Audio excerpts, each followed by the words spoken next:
시청자 여러분 안녕하십니까? 저는 독립기념관에 있는 한국독립운동사연구소에서 소장으로 근무하고 있는 신주백이라고 합니다. 오늘은 제17회 도산 안창호 포럼의 강연자가 제가 됐습니다. 저는 개인적으로 영광으로 생각하고 있고요. 제가 그 70년대의 고등학생 시절에 광주학생 아카데미에서 좀 활동한 기억이 있습니다. 그래서 흥사단과의 인연은 그때부터 지금까지 맺어져 있고, 그때 만났던 대학생 형들, 그리고 막 그 사회 초년병으로 막 그 이제 정말 어설프게 넥타이 메고 다니던 선배님들이 지금 다 정년을 하셨어요. 그래서 혹시 우리 선배님들 가운데 또 제 강연을 들으시는 분들도 계실지 모르겠습니다.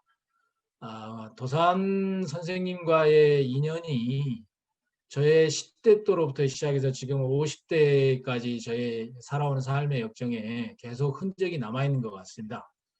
학자로서 살아올 때도 흔적이 남아있고요. 그래서 오늘 강연도 뭐 그런 쪽에서 또 그 흔적이 남는 또 다른 저 개인으로서는 좀 영광스러운 기회라고 생각을 하고 있습니다. 앞서 이번 강좌의 기획에 우리 박만규 선생님하고 김용달 선생님께서 강의를 해주셨는데, 다 1920년대에 도산 안창호 선생님의 언행에 대해서 강의를 하셨어요. 저도 그 시기를 강의를 좀 해야 되는 상황이 돼서 어떻게 하면 겹치지 않게, 어떻게 하면 또 저만의 또 새로운 이야기를 좀 여러분한테 전달해 드려서 시간을 내시고 제 강의를 들으시는 여러 선생님들에게 지적인 좀 이렇게 만족감을 조금이나마 좀 전해드릴까 이런 고민을 하는 과정에서 지금 화면에 나와 있는 것처럼 민족유일당 운동과 관련된 이야기를 좀 한번 해봐야겠다라고 생각을 했습니다.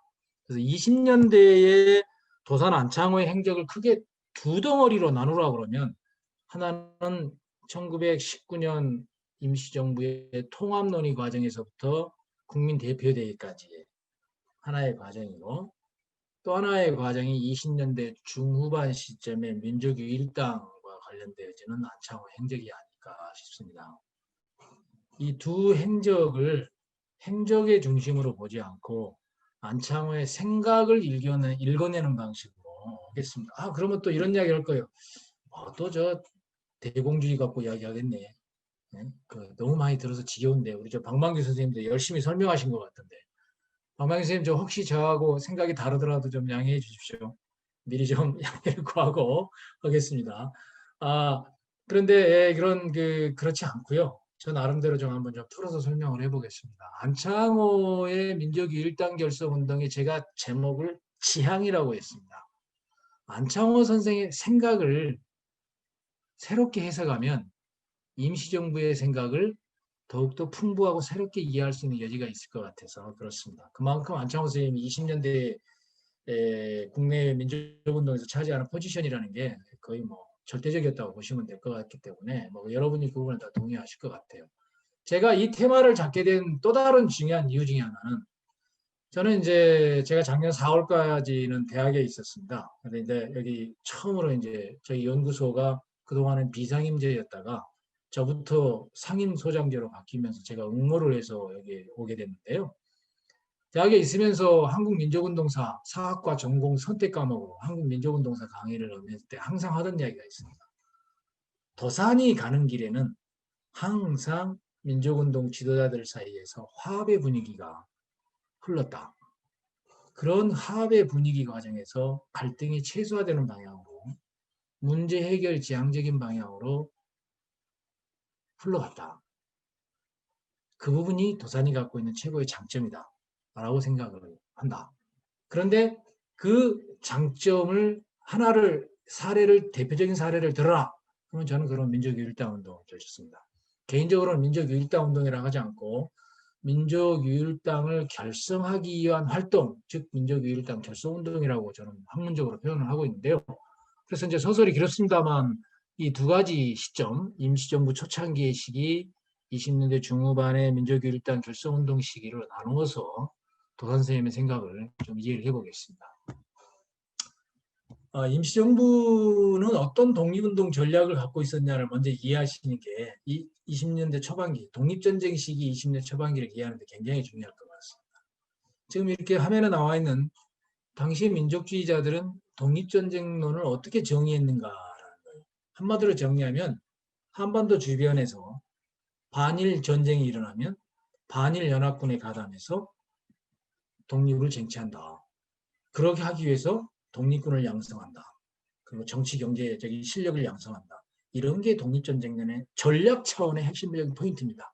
이런 전략 차원의 핵심적인 포인트가 실질적으로 그게 실현 가능해? 실현될 수 있어?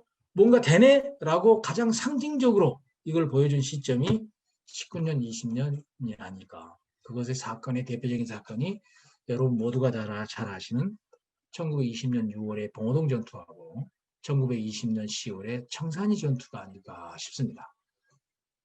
이 두 전쟁은 기존에 우리 학자들도 그랬고 많은 사람들도 봉오동 따로 청산리 따로 이해했어요. 두 개를 하나로 보고 이해하려고 하는 시각은 좀 약했습니다. 연구자들이. 동시에 이거를 만주 영역에서의 특별한 독립군의 특별한 전투로 이해를 하는 사고방식이 강했어요. 저는 이거를 두 개는 하나로 원세트로 봐야 되고 원세트로 봐야 되는 또 다른 이유 중에 하나가 임시정부의 당시에 전략론에 있다라고 말씀을 드리고 싶습니다. 자, 그것을 대한 사례가 대표적인 사례가 독립신문 1920년 1월 달에 상해에서 열린 신년 축하식 때 내년 이맘때 우리 한성에서 서울에서 신년 축하회 열자. 금년은 독립전쟁의 해인가 하오 라고 말씀하신 분이 도산 안창호 선생님이십니다. 어떻게 보면 굉장히 낭만적이라고 말할 수 있고요. 어떻게 보면 굉장히 낙관적인 정세인식이라고 말씀드릴 수 있고요. 어떻게 보면 이 시기에 정말 도산은 독립전쟁을 통해서 독립군의 힘으로 쟁취할 수 있었겠구나. 그런 전망을 갖고 움직였구나라는 것을 이해할 수 있습니다. 도산의 사고방식을 이해하는 대단히 중요한 멘트가 바로 이 문장입니다. 그때 도산이 금년은 올해는 독립전쟁의 해인가 하오라고 말씀하실 때 된 전략적 방침에 6가지 준비사항이 있었습니다. 6가지 준비사항. 6가지 준비사항 가운데 첫 번째로 꺼낸 게 군사예요. 그래서 통일적인 행동을 해야 되고 사전에 훈련을 해야 되고 병력은 국민 모두가 참여해서 자발적으로 참여해서는 독립군을 편성해야 된다라는 거였죠. 그리고 이런 편성을 구상할 때 크게 세 덩어리로 나누어서 구상을 합니다. 하나는 서간도 지역, 다른 하나는 북간도 지역, 그리고 소만 국경 지역에 있는 러시아에 있는 의병 세 덩어리의 독립군을 하나로 통합하자라고 하는 생각을 독립전쟁론의 구체화 과정에서 노력을 합니다. 그래서 예를 들면 안중근의 동생인 안정근을 북간도로 파견합니다. 그래서 너 가서 독립군들을 통합하는데 임시정부 입장을 전달하고 통합을 반드시 달성해라. 그래서 지역의 통일군대를 만들어라. 이렇게 지시를 내립니다. 그래서 와서 실제 활동을 해요. 1920년에. 활동을 하는 그 전 단계에 있었던 전투가 봉오동 전투고 활동을 하는 그 후 시점에 있었던 전투가 청산리 전투라고 이해하시면 됩니다. 그런데 북간도에 있는 독립군들은 사실은 임시정부의 생각을 20년 이전인 19년 말부터 알고 있었어요. 왜? 도산 안창호가 자신의 파트너로 강력하게 원했던 사람이 누굽니까? 성대 이동이잖아요. 사회주의자 이동이지 않습니까? 이동희 선생이 임시정부에 정확하게 가담한 건 1919년 11월입니다. 그가 국무총리에 취임하면서 했던 가장 중요한 업무가 뭐였느냐? 독립전쟁 전략자는 거였어요. 그거는 임시정부 국무회의 회의록에 보면 다 나옵니다. 그래서 도사는 그거에 대해서는 이동희한테 맡겼어요. 당신이 짜라. 그리고 본인은 그거에 대해서 듣고 이야기하고 서로 상의하면서 우리가 내년에는 독립전쟁을 할 수 있겠구나. 이런 생각을 갖고 있었기 때문에 신년하루 때 이런 이야기를 한 거고, 북한도에 있는 독립운동가들은 임정을 지지한다라고 이미 11월, 12월 달에 19년 11월, 12월에 발언을 했으니까 임정의 움직임을 스크린하고 그 과정에서 그 취지를 받아들여서 20년 1월 달부터 통합운동을 시작하죠. 통합운동의 결과 만들어진 조직이 대한북로독군부예요. 대한북로독군부가 결성된 직후에 일어난 전투가 봉오동 전투입니다. 그래서 봉오동 전투를 승리할 수 있었던 중요한 요인 중에 하나가 여러 독립군이 하나로 됐다. 도산 안창호의 독립전쟁의 해인과 하오라는 주장이 그냥 말로 그친 게 아니라 그것의 구체적인 표현으로서 일어난 전투가 봉오동 전투다. 우리는 이런 넓은 시각, 새로운 시야가 필요한 거죠. 그러니까 봉오동 전투가 딱 끝났을 때 봉오동 전투에 참가는 안 했지만 봉오동 전투를 지원했던 외곽단체의 국민회라는 단체가 있습니다. 당시에 유명한 북한도 지역의 가장 대표적인 독립운동 단체죠. 간부 중에 한 사람이 독립전쟁 제1회전 승리, 독립전쟁 제1회전 승리 이런 보고서를 써요. 그들은 봉오동 전투를 독립전쟁 제1회전이라고 생각했던 거예요. 자, 20년의 도산 안창호의 최대의 관심사는 독립전쟁을 성공시킬 수 있냐 없냐, 어떻게 하면 독립전쟁을 추진할 수 있느냐라는 데 고민 지점이 있었다라고 이해하시면 될 것 같습니다. 그리고 그 과정에서 도산 안창호의 일기를 읽어보면, 안창호 선생님의 일기를 읽어보면 미국과 일본의 전쟁 가능성에 대해서 무지하게 신경을 써요. 엄청나게 신경을 씁니다. 전쟁이 일어나야 돼요. 도산 안창호 선생님의 계산에는. 전쟁이 일어나야만 미일 전쟁이 일어나는 순간 반일 연합 세력인 미국 쪽에 가담해서 독립군이 활동할 수 있는 활동 공간을 확보할 수 있다라고 생각하고, 그걸 바탕으로 독립전쟁을 일으켜서 독립을 쟁취한다. 이 상상을 하고 계셨던 거예요. 여러분 아다시피 미일 전쟁이 일어나지 않았죠. 도산 안창호 선생님의 잘못된 정세 판단입니다. 이 부분은 지적을 해야 돼요. 그래서 여러 가지 생각을 할 수 있죠. 1919년, 20년 시점에 도산 선생님은 임시정부로 모든 독립운동 역량을 모으려고 그랬다. 근데 마침 그때 독립전쟁을 가장 중요한 독립운동의 독립달성의 방법으로 생각하고 실제 추진했다. 그런데 그 부분이 실패로 끝났다. 성공하지 못했다라는 측면을 동시에 이해하면서 1919년, 20년 시점에 도산 선생님의 생각을 이해해야 됩니다. 자, 제가 여기서 이제 또 다른 준비를 했습니다. 이 시점에 도산이 생각하는 임시정부는 어떤 임시정부냐 이거예요. 임시정부는 우리 흔히 다 이야기합니다. 제1조 대한민국은 민주공화제로, 이게 임시헌장 제1조지 않습니까? 1987년에 제정된 대한민국 헌법, 지금 현재 헌법이 현행 헌법이죠. 우리는 흔히 그걸 87년 체제라고 이야기하죠. 대한민국은 민주공화국이다가 제1조입니다. 그래서 1조 자체가 벌써 올해가 101년째죠. 작년에 100주년이었고. 자, 올해 101년째인 대한민국 민주공화제다. 왜 민주공화제냐 이거. 공화하면 공화고 민주면 민주지. 왜 민주와 공화가 합쳐졌냐 이거예요. 하나가 됐냐 이거 하나가. 당연한 거 아닙니까? 아니에요. 민주와 공화는 합치는 게 맞지 않은 정치 원리입니다. 다수결의 원리와 소수자를 보호하는 원리가 만났어요. 아주 간단히 이야기하면 그렇습니다. 뭐 공화에도 여러 개념이 있고 민주에도 여러 개념이 있지만 아주 초보적인 원리가 하면 그렇습니다. 더구나 재밌는 사실은 지금 여러분 화면에 보여드린 대로 제3조 대한민국 인민은 일절 평등해요. 5조 대한민국 인민은 선거권과 비서권을 갖고 있어요. 임시헌장 이후에 나타나는 선언문에 제1조 민족평등, 국가평등, 인류평등이라. 웬 놈의 평등이 이렇게 많이 들어가냐 이거. 도대체 이때의 평등은 어떤 개념이냐 이거죠. 사회주의자들이 이야기하는 평등 개념인데, 평등은 흔히 사회주의자들이 쓰는 용어예요. 자유는 자본주의를 추구하는 사람이 쓰는 용어고, 도대체 어떤 맥락에서 평등을 이야기했냐 이거죠. 자, 이런 부분을 해명하는 게 도산의 사상을 이해하는 데도 많은 도움이 될 것이다 라고 저는 생각합니다. 오늘 강연에 20년대 부분에서 제가 이제 독립전쟁에 대한 이야기를 이어서 도산은 어떤 생각으로 독립운동의 방법이 아니라 어떤 정치 사상을 갖고 미래를 꿈꿨을까를 이제 여러분한테 이야기를 해드리는 거죠. 자, 제가 민주와 공화가 붙어 있고, 그 다음에 웬 놈의 균등이 이렇게 많냐 이거야. 자, 이걸 어떻게 이해해야 되냐라는 문제를 놓고 몇 가지 참고할 만한 사례들을 조금씩 언급하겠습니다. 저 평등을 균등이란 말로 바꾸면 어떨까? 역사적 사례가 있죠. 조소왕의 삼균주의의 균은 균등을 이야기합니다. 맞죠? 우리 역사적으로 이 균등의 개념과 동일한 개념의 역사 용어가 없었을까? 있었어요. 그게 대동이에요. 그래서 도산 안창호 선생님의 생각을 이해할 때는 이 맥락이 어떤 식으로 정리됐는가를 집중적으로 공부할 필요가 있습니다. 자, 제가 민족 균등주의와 상균주의는 이따가 따로 말미에 이야기를 하겠습니다, 여러분.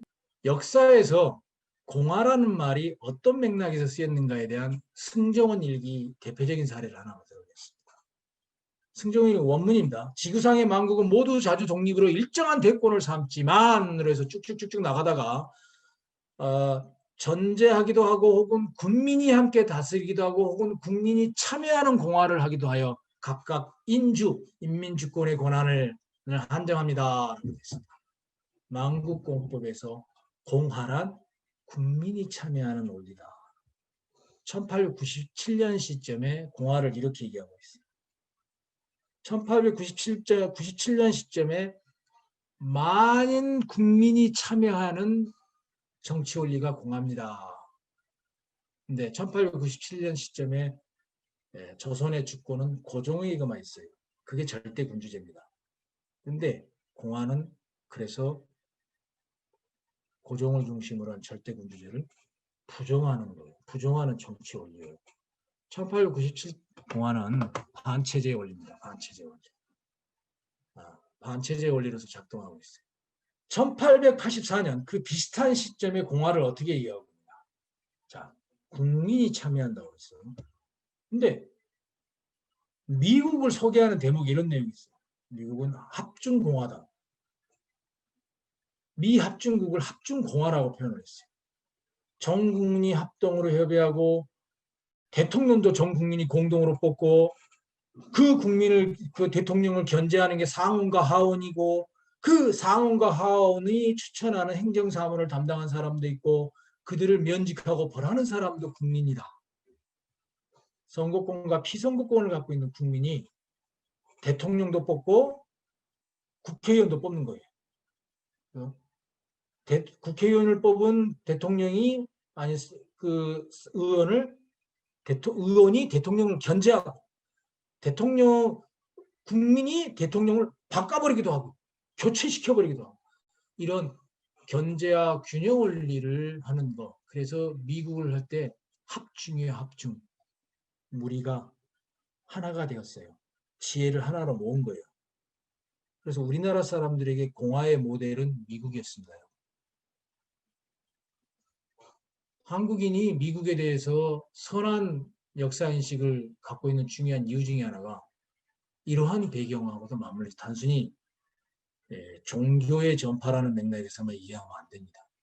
이미 1880년대부터 공화의 모델은 미국이다라고 있었어요. 근데 그 공화가 그 시점에는 반체제였단 말이에요. 근데 1910년대로 가면 나라가 망한 시점이 오게 되면 그때의 공화는 뭐예요? 대안이 되는 거예요. 대안. 임시정부가 공화를 내세웠던 중요한 이유 중에 하나는 미국이라는 모델이었습니다. 그래서 민주공화를 내세웠는데 그러면 임시정부는 어떤 나라를 만들고 싶어 했을까라는 거예요. 제가 이제 뭐 평등도 있고 민주공화도 있고 그런데 일절 평등한 나라 민주공화 어떤 국가상이었을까? 1943년에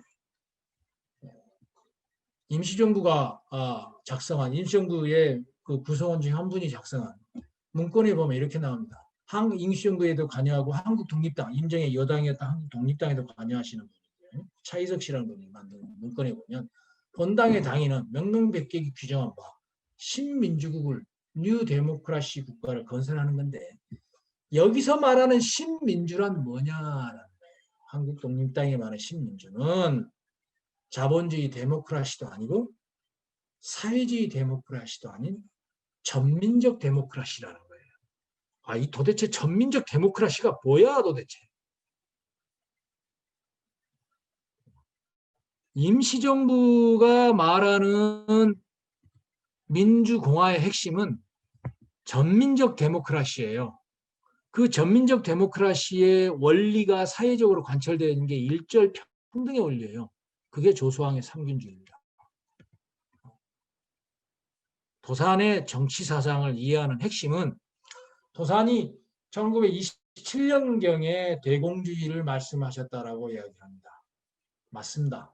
대공주의란 단어는 1927년에 말씀을 하셨겠지만 대공주의의 내용과 지금 제가 여러분한테 이야기하고 있는 내용이 차이가 안 나요. 중요한 차이가 없어요. 뭐 세세한 부분은 들어가면 차이가 있을 수 있습니다만 그렇게 세세한 차이를 구분할 만큼의 우리가 대공주의를 에 관한 자료가 풍부한 건 또한 아니지 않습니까? 그러면 우리가 도산이 크게 이야기하는 대공주의라는 이념이 임시정부와 관련해서 어떤 맥락이 있을까? 저는 이미 19년, 20년 시점에 도산은 전민적 데모크라시를 상상하는 정치 사상을 가지고 계셨다라고 생각을 해요. 그리고 그것을 자신의 이름으로, 자신이 정한 네이밍으로 그거를 표현한 게 대공주의다라는 것입니다. 조소왕은 삼균주의라는 단어를 그 시점에는 만들지 않았어요.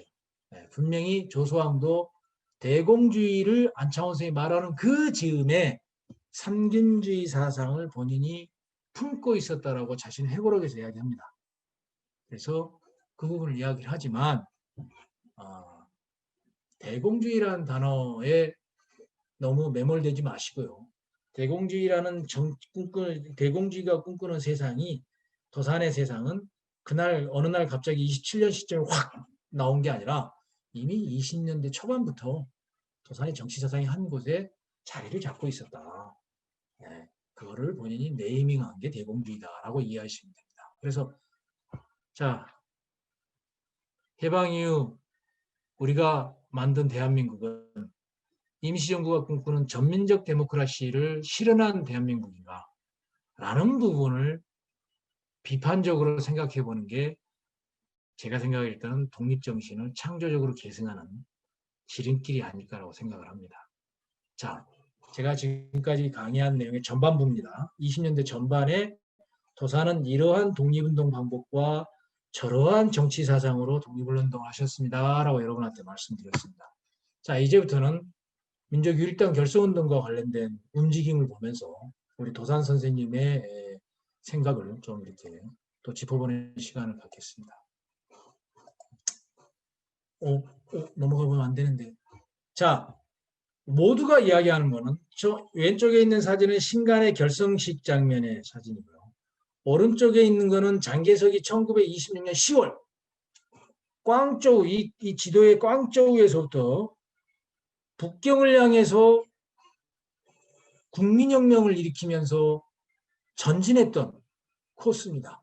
장제스를 지지했던 세력과 반대한 군벌 간의 싸움의 과정에서 결국 베이징을 장개석이 28년에 점령을 하죠. 그래서 약 한 2년여간의 국민혁명이 진행되었다라는 겁니다. 민족유일당 결성운동하고 신간회를 이해하는 가장 큰 출발은 이 지점입니다. 그동안의 한국의 역사교육에서는 실제 교과서, 저도 교과서 필자입니다.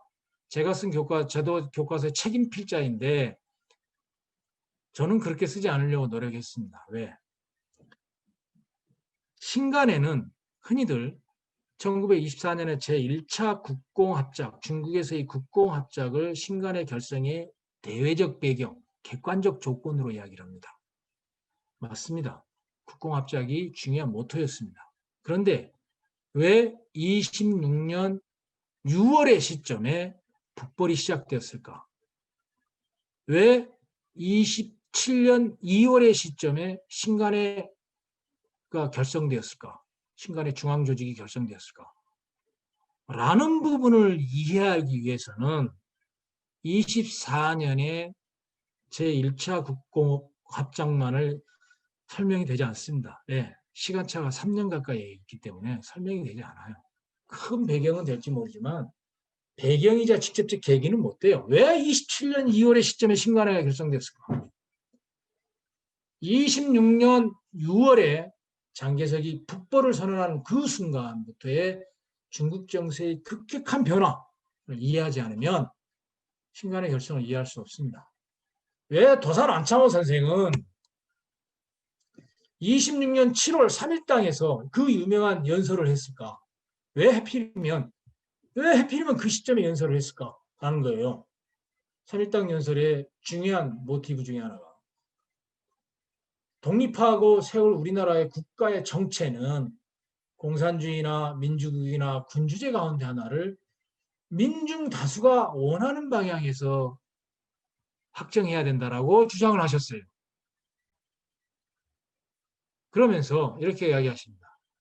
내가 가진 주의는 대생산 기구를 국가가 공유하자. 당신도 무산자인데 다수의 빈자를 위해서 부자와 자본의 권리를 타파해야 한다.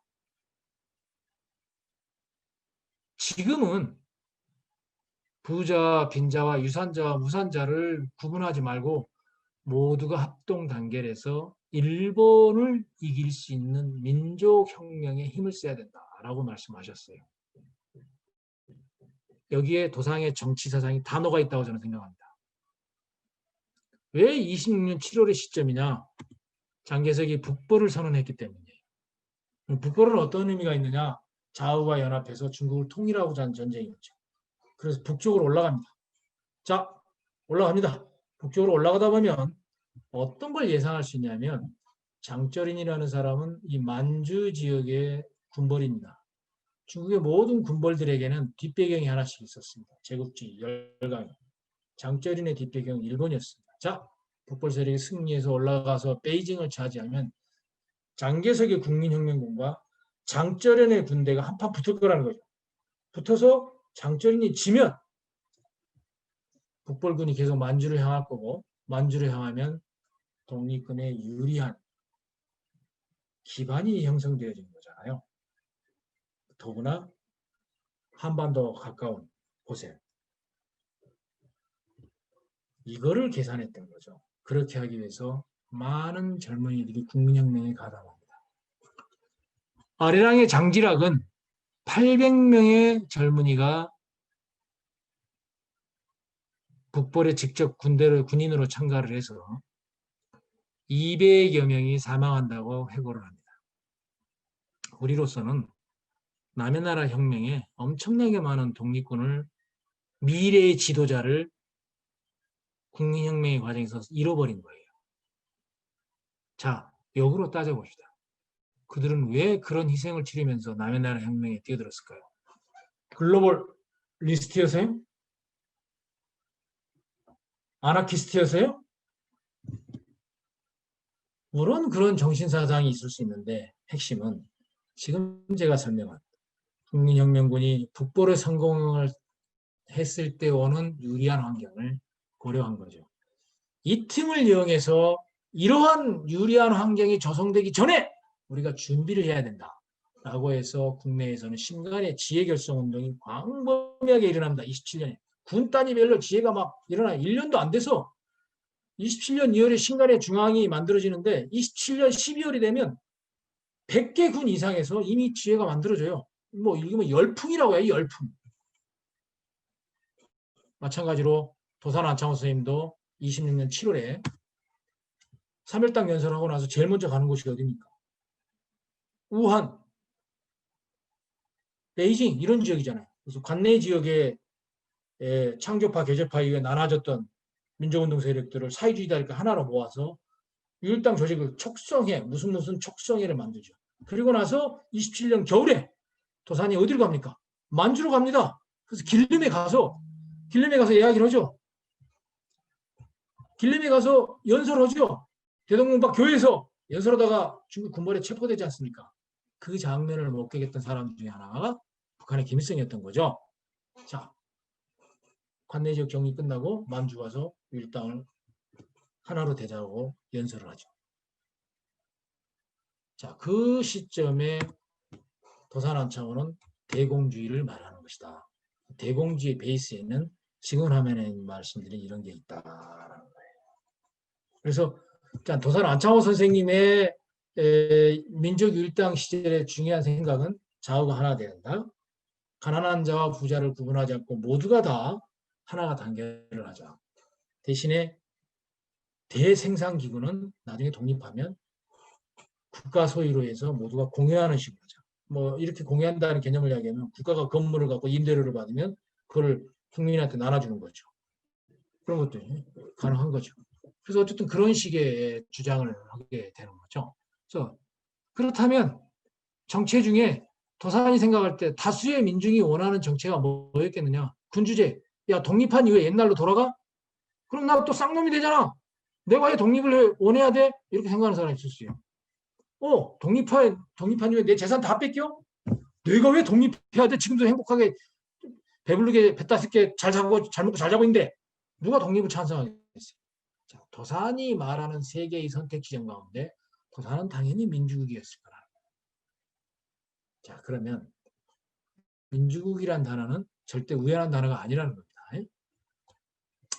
자, 민족교육당운동이 아시다시피 1927년, 8년경을 지나면서 깨집니다. 왜 깨지느냐? 깨지는 이유는 여러 가지가 있습니다. 뭐 크게 보면 두 가지입니다. 일단 중국의 국민혁명이 끝났어요. 장개석이 북경을 점령하자마자 북벌 끝 했어요. 나 더 이상 만주로 안 가라고 해버렸어요. 만주로 와야 되는데 국민혁명군이 그래야 독립군이 딱 결합해서 한판 하는데 정세가 조성되지 않았죠. 두 번째, 사회주의자들의 급격한 자경화예요. 그래서 부르주아지들도 공격의 대상이 되어지는, 비판적 공격의 대상이 되어지는 상황이 오는 거죠. 그러면서 자연스럽게 하나가 됐던 게 분리되는 과정이죠. 분리되는 과정은 자연스러운 분리되는 과정이 아니라 폭력이 난무하는, 그래서 남만주에서는 사람을 죽이는 일까지 벌어지는 이런 사건이 벌어지는 분리되는 과정이죠. 그러다 보니까 앙숙이 되어지는 과정이 존재를 하죠. 이 앙숙이 되는 과정에서 도산을 비롯한 민족주의자, 임시정부에 참여했던 사람들은 아시다시피 한국 독립당을 결성하죠. 1930년에 한국 독립당을 결성하죠.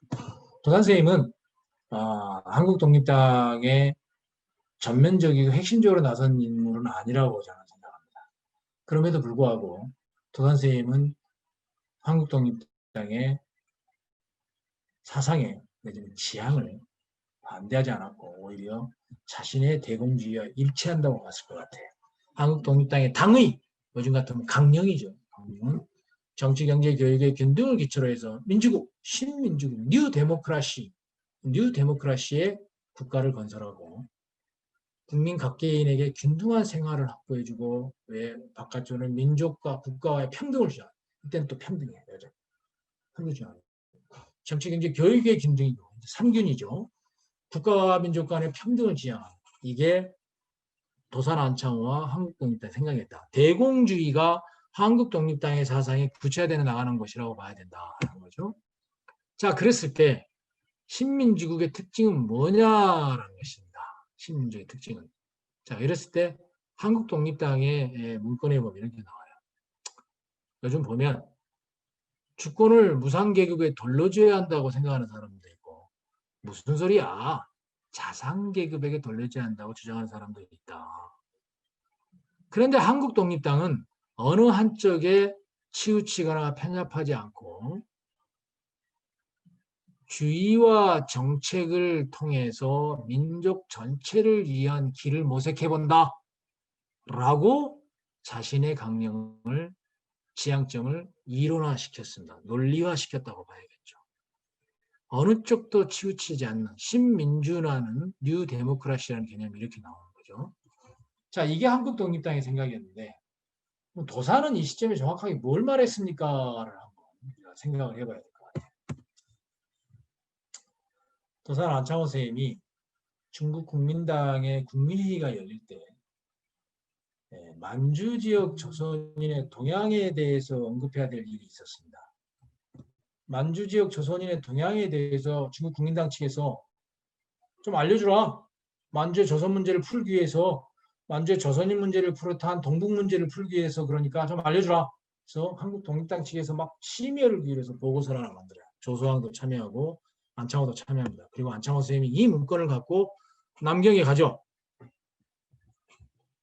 국민당 측에 갑니다. 갔을 때 그 문건에 있는 문장 중에 일부예요. 이게. 국내에서는 이게 30년 초반이라는 거예요. 일경이 체포되기 직전입니다. 국내에서는 사람과 사람이 모두 이익을 균등하게 항유하고 무엇을 균등하게 항의하느냐 하면 균등의 핵심이다. 균등의 핵심. 첫째, 선거권. 1인 1표라는 선거권. 두 번째, 국가에서 돈을 대고 모든 국민에게 교육하는 학습권. 국가 간의 자결권. 주권의 평등성, 대등성을 이야기하는 거죠. 그래서 이런 균등주의를 실현해서 국내에서 특권 계급을 없앤다. 소수의 세력을 없앤다. 소수의 민족만의 독과점을 없앤다. 모든 면에서 이권을 균등히 한다. 안창호 선생님 생각에 이게 균등주의라는 것이죠. 안창호의 대공주의가 균등주의라는 이름으로 30년대에 전환되어서 정착한다라는 겁니다. 자, 이렇게 보면 도산 선생님은 19년 시점에 임정을 통합을 논의할 시점에 임시원장에 나와 있던 조문들, 민주공화, 일절평등, 이러한 정치 이념이 세월이 지나면서 풍부해지고 다듬어지는 과정에 20년대 중반, 후반쯤에 대공주의라는 이름으로 그것이 정식화되어지고 그것의 구체적인 실체적인 내용, 정치적인 지향으로부터 시작되어지는 실체적인 내용들의 모습은 민족 균등주의라는 말로 제정이 되어질 수 있는 만큼의 사상적인 변화 내지는 변신 내지는 사상적인 내공을 쌓아왔다. 그것이 20년에서 31, 2년 시점까지의 도산의 꿈꾸는 세상이었다. 도산 선생님이 꿈꾸는 세상이었고 그것이 그 임정이 꿈꾸는 세상이었다라고 보실 수 있을 것 같습니다. 이 주장을 오늘날의 정치 이념과 말물려서 설명을 해보면 어떻게 봐야 되느냐라는 문제가 나왔습니다. 이제는 그거에 대해서 좀 이야기를 하면서 도산 선생님을 되새겨보는 거하고 그것의 현재적인 의미를 좀 이야기하는 걸로 해서 오늘 강의를 마치겠습니다. 한 50분 정도 지금 끌고 왔는데요. 여러분이 좀 이렇게 경청을 해주셔서 고맙고요. 한편에서는 또 빨리 끝내는 게 또 제 임무인 것 같습니다. 거의 뭐 한계 상황에 다다르시는 수 있으니까. 자, 민족 균등주의로 구체화되어진 도산의 이러한 정치 사상은 뭐냐? 아까 신민주국, 자본주의 데모크라시도 아니고 사회주의 데모크라시도 아니다고 그랬죠. 여기서도 마찬가지였죠. 모두가 일절평등한 특권 계급이 소멸된 국가, 소수의 민족이 압박과 침탈을 독점하고 괴롭히는 이 세상이 아닌 주권의 평등, 대등성을 이야기하는 이 세상이 뭐냐? 도산이 꿈꾸는 이 세상이 곧 대공주의이고 민족균등주의죠. 이게 곧 평등이에요. 도산한테. 민주공화란 1인 1표의 선거, 즉 인민에게, 국민에게 주권이 있는 1인 1표를 모든 사람이 공유하는 것을 이분에게는 민주공화는 민주와 공화가 붙이는 중요한 근거가 되는 것입니다. 도산이 꿈꾸는 세상은 오늘날의 한국의 이념지형에서 보면 왼쪽으로 치우쳐 있는 이념지형의 가능성이 많습니다. 매우 진보적인 한국의 현재 이념지형에서. 그래서 저는 이제 이거를 유럽의 정치 사상을 분석할 때 쓰는 용어가 있습니다. 자, 이 사람의 정치 사상은 사회주의냐 아니냐, 그 가운데 뭐가 있냐, 사회민주주의라는 용어가 있습니다. 사회민주주의라는 용어가 있습니다. 사회민주주의다 라는 것이죠. 그거를 여기다 대입해 보면 도산의 정치 이념은 사회민주주의의 성격을 갖고 있다. 그런데 유럽에서 이렇게 이념의 스펙트럼을 분류하는 사람들에게는 식민지 경험이 없어요. 민족 문제가 식민지와 맞물린 민족 문제가 심각한 경험이 없어요. 왜? 그들은 대부분 지배를 해본 경험뿐이 없기 때문에. 또 우리는 식민을 당했잖아요. 그래서 유럽식의 사회민주주의라는 개념으로 설명하면 설득력이 약해요. 그래서 저 같은 경우는 이렇게 이야기합니다. 사회주의적 민족주의 이념이다라고 설명합니다. 사회주의적 민족주의 성향의 이념이다라고 저는 설명을 합니다. 그것이 우리 맥락에서의 설명이라고 생각을 합니다. 자, 이러한 정치 이념이 해방 이후 한국 사회에서 구체화되어서 사회화하지를 못했습니다. 제도화하지를 못했습니다. 그 중요한 이유 중에 하나는 분단입니다.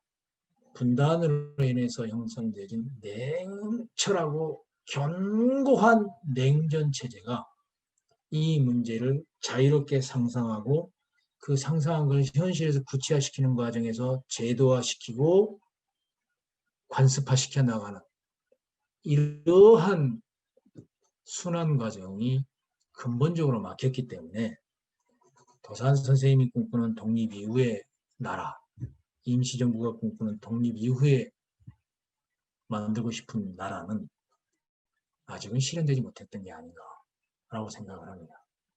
그러나 여전히 이 이상은 우리가 임시정부 헌법 제1조가 100년의 역사를 갖고 있고 민주공화제라는 것이 뭐냐를 현재적으로 자꾸 창조적으로 해석하면서 우리의 미래를 설명하고자 할 때 지금 제가 말씀드린 정도의 내용이 중요한 미래를 상상하는 중요한 버팀목, 마중물 역할을 할 수 있지 않을까 싶습니다. 끝까지 경청해 주셔서 매우 감사합니다. 이상 강의 마치겠습니다. 감사합니다.